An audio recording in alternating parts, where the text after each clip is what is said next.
Wrong side वाहन चलाएंगे तो घर पहुंचेगा चालान, श्रीमती विदिता डागर अति। पुलिस अधीक्षक महाराज बाड़ा क्षेत्र की यातायात व्यवस्था पर पुलिस व नगर निगम प्रशासन के साथ बैठक चेंबर भवन में आयोजित। ग्वालियर 7 अक्टूबर 2025 दीपावली पर्व पर महाराज बाड़ा क्षेत्र में यातायात व्यवस्था के सफल संचालन को दृष्टिगत रखते हुए आज चेंबर भवन में पुलिस प्रशासन एवं नगर निगम प्रशासन के साथ बैठक का आयोजन किया गया।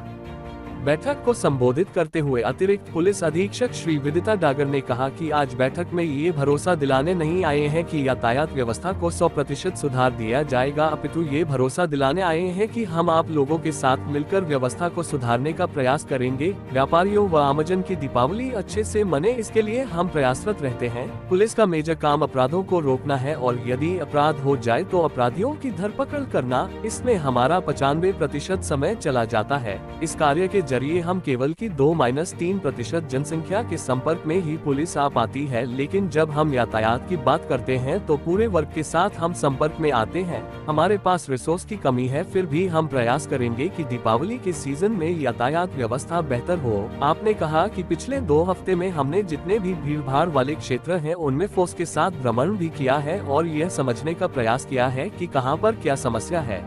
आप सभी से आज बैठक करने का मकसद है कि आपको भरोसा दिलाया जाए कि हम प्रयास को तैयार हैं, लेकिन आप लोगों का सहयोग चाहिए। यातायात व्यवस्था में सबसे बड़े स्टॉक होल्डर आप और आपके ग्राहक हैं। इसके बाद राजनीतिक पार्टियों के प्रतिनिधि, प्रशासन और उसके बाद हम आते हैं। हमारा कार्य इन्फोर्समेंट का है। यातायात सुधारने के लिए 3 चीजें आवश्यक है। इंफ्रास्ट्रक्चर, इस पर सुधार एक निरंतर प्रक्रिया है। इसके बाद इन्फोर्समेंट आता है, जो नियम हमें बनाकर दिए जाते हैं उन्हें हम लागू करते हैं। इसके बाद तीसरी और सबसे महत्वपूर्ण चीज है सिविक सेंस। इसके लिए हर व्यक्ति जिम्मेदार है। इसमें जब तक सुधार नहीं होगा तब तक यातायात में सुधार नहीं हो सकता है। अपने सिविक सेंस नहीं होने के कारण ही पुलिस को चालानी कार्यवाही करनी पड़ती है। ये कार्यवाही दंडात्मक नहीं बल्कि संदेश देने के लिए की जाती है ताकि लोग यातायात के नियमों का पालन करें। आपने कहा कि रॉन्ग साइड से एंट्री रोकने के लिए महाराज बाड़ा क्षेत्र में पुलिस बल चिटनेस की गोट से बाड़ा की ओर, महाराज बाड़ा से दौलतगंज नागदेव मंदिर से पाटनका बाजार की तरफ, पारक जी की बाड़ा से सराफा बाजार की ओर, टोपी बाजार से सराफा बाजार की ओर जाने वाले वाहनों को कैमरे से रिकॉर्ड करेगा और इन रॉन्ग साइड वाहनों पर चालानी कार्यवाही कर चालान उनके घर भेजा जाएगा। जो सुझाव आज बैठक में आए हैं मार्ग को वन वे करने, पार्किंग आदि पर स्टडी करके प्रयोग करेंगे। आपने कहा कि महाराजा बाड़ा क्षेत्र के तहत आने वाले बाजारों में दुकानों के सामने व्यापारी व उनके स्टाफ के वाहन सुबह से शाम तक खड़े रहते हैं। इनके लिए हमारे दोबारा 21 अस्थायी पार्किंग स्थल चयनित किए गए हैं, जहां पर दुकानदार एवं उनका स्टाफ अपना वाहन दीपावली त्योहार तक पार्क करे, जिससे खाली जगह ग्राहकों को मिल सकेगी। बाजारों में खड़े होने वाले 50 परमानेंट वाहनों को चिन्हित किया गया है, उन्हें वहां से हटाया जाएगा। इससे पूर्व स्वागत उद्बोधन में अध्यक्ष महोदय ने कहा कि पुलिस यदि यह सुनिश्चित कर ले कि दीपावली तक पाटनका बाजार से होते हुए दौलतगंज, महाराज बाड़ा, सराफा बाजार, टोपी बाजार, डीडवाना औली होते हुए गस्त का ताजिया तक यह मार्ग काफी चौड़े हैं। इन मार्गों पर यदि 20 फीट की रोड को क्लियर रखने में कामयाब हो गए और इन क्षेत्रों में यदि रॉन्ग साइड वाहनों को रोक दिया गया तो धनतेरस पर शाम 6 बजे तक इन मार्गों पर आपको वाहनों को नो एंट्री का कदम नहीं उठाना पड़ेगा। साथ ही अस्थायी पार्किंग प्लेस दौलतगंज में पुलिस चौकी के पीछे, नाथ ट्रेडर्स के सामने, गुजरात सब्जी मंडी के नीचे, कोतवाली जियो साइंस म्यूजियम के सामने, टाउन हॉल के दोनों तरफ, सिंधी धर्मशाला के सामने, टेलीफोन एक्सचेंज एवं बेसमेंट में पार्किंग की जा सकती है। वहीं जनकट से नई सड़क की ओर से यदि यातायात सुचारू रूप से निकाल दिया तो भी महाराज बाड़ा क्षेत्र में जाम की समस्या नहीं रहेगी।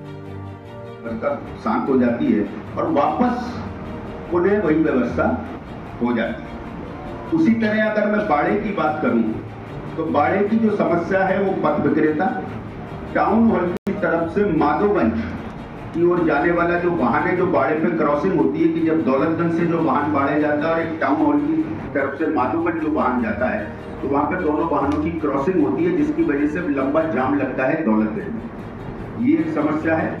और स्टेट बैंक से लेकर सराफे बाजार के मुहाने तक जो जाम लगता है, टमटम, ऑटो, जिसकी वजह से जो ट्रैफिक आ रहा है वो स्मूथली सराफे बाजार नहीं जा पाता और बाड़े पे जाम लगता है, और बाड़े पे जाम लगता है तो दौलतगंज में जाम लगता है। और सराफा बाजार से टाउन हॉल की तरफ जो मार्ग जाता है, वहाँ पे भी उस टाउन हॉल के मुहाने पे पथ विक्रेता और ये दूसरे ऑटो। इंफ्रास्ट्रक्चर पे हम और आप लोग शायद उतना काम नहीं कर सकते, केवल सुझाव दे सकते हैं और उस दिशा में प्रशासन भी लगातार काम कर रहा है। हमारे यहाँ पे पार्किंग की नहीं है, पार्किंग की समस्या है, तो उसके सुझाव भी जा रहे हैं, हमारी तरफ से भी जा रहे हैं, बस स्टैंड के भी सुझाव जा रहे हैं, कहाँ पर ऑटो स्टैंड होना चाहिए उसके भी सुझाव जा रहे हैं, लेकिन वो कब बनेंगे, कितना समय लगेगा, क्या कैपेसिटी होगी, वो शायद अभी हमारे हाथ में नहीं है।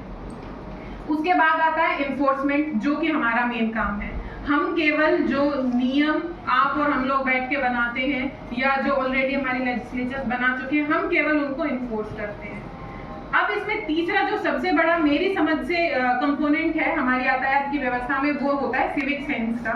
वो होता है हर उस एक व्यक्ति की जिम्मेदारी का जो सड़क पर चल रहा है, चाहे पैदल चलने वाला व्यक्ति हो, चाहे टू व्हीलर से चलने वाला व्यक्ति हो, चाहे अपना ठेले लगाने वाला व्यक्ति हो जो आता है और वहीं पर अपना सामान बिछा लेता है।